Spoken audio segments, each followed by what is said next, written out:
ITQ 한글 2019년 2월 기출문제 B형 문제 1번을 풀어보겠습니다. 문제 1번을 푸시기 전에 여기 문제지에 와서 보시면 답안 작성 요령이 있으십니다. 답안 작성 요령에 보시면 저희가 1번 문제 들어가기 전에 두 가지를 하셔야 됩니다. 일단 용지 여백 부분을 설정해 주셔야 되고요. 왼쪽 오른쪽은 11이고 위 아래 머리 꼬릿말은 10입니다. 이렇게 해주시고 그 다음에 페이지를 나눠 주셔야 됩니다. 1번 페이지에는 문제 1, 2번이 들어가고 2번 페이지에는 문제 3, 4번이 들어가고 3번 페이지에는 문서 작성 능력 평가가 들어가도록 3개의 페이지를 먼저 만드셔야 됩니다. 그래서 먼저 용지 설정부터 하겠습니다. 용지 설정을 하는 건 저희가 시험 볼 때 꼭 매번 사용하시는 기능이시고요. 그 다음에 아래 한글에서 문서를 작업하실 때 항상 사용하시는 기능이기 때문에 무조건 단축키를 외워주셨으면 좋겠습니다. 단축키는 F7이십니다. F7을 눌러주시면 편집 용지라고 나오시고요. 편집 용지가 나오셨을 때 위쪽을 갖다가 이렇게 마우스로 드래그해서 선택해 주신 다음에 키보드에서 위쪽은 10이시죠. 10을 하시고 그 다음에 마우스로 일일이 클릭하시면 시간이 많이 걸리시고요. 탭키를 이용해서 키보드에 TAB라고 탭키가 있으시죠. 탭키를 이용해서 하시면 자동으로 아래로 가시면 또 10이라고 주시고 탭키를 하셔서 왼쪽으로 가시면 11, 그 다음에 오른쪽 가시면 11, 그 다음에 머릿말은 10이시고 아래는 꼬릿말도 10 이렇게 주시고 확인 설정 누르셔도 되고요. 그 다음에 키보드에 엔터키를 누르시면 이렇게 용지 설정이 지금 되셨습니다. 그래서 용지 설정이 바뀌신 게 보이시죠? 이렇게 하신 다음에 두 번째 답안 작성 요령의 두 번째 조건인 페이지를 나누겠습니다. 1번 페이지는 문제 1번, 2번이 들어가라 했습니다. 그래서 1번을 하시고 점을 찍어 주시고요. 그 다음에 1번 문제를 들어갈 수 있는 공간을 만들어 놓으셔야 되겠죠. 그래서 엔터키를 하나, 둘, 셋, 넷, 뭐 5번 정도 치셔도 되고요.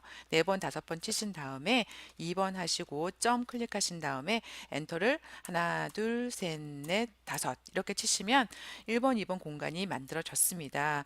그런 다음에 이제 페이지를 나눠서 3번, 4번을 넣어주셔야 되는데 아래 한글에서 페이지를 나눈 단축키는 여러 가지가 있습니다. 뭐 컨트롤 쉬프트 엔터도 있으시고 얼트 쉬프트 엔터도 있으신데 저희는 여기서는 얼트 쉬프트 엔터를 사용하셔야 됩니다. 왜냐하면 이 ITQ 문제는 1번, 2번 페이지에는 페이지 번호가 안 들어가고요.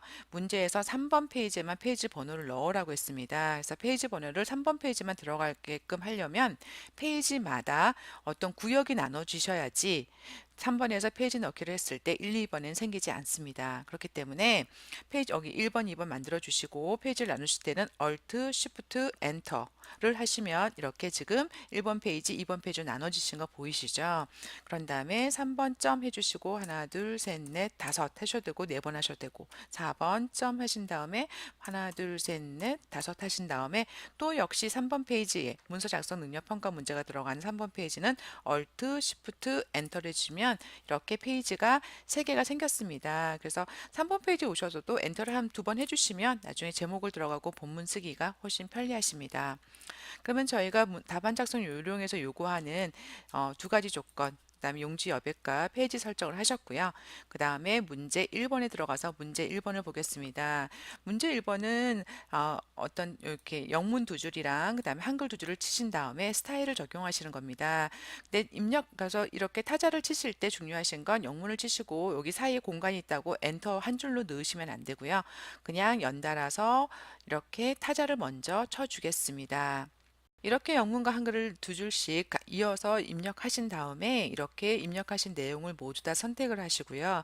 그다음에 서식 지정은 메뉴에서 찾으신다면 상단 메뉴에 서식 밑에 보시면 스타일이 있습니다. 옆에 단축키로 F6이라고 있으시죠?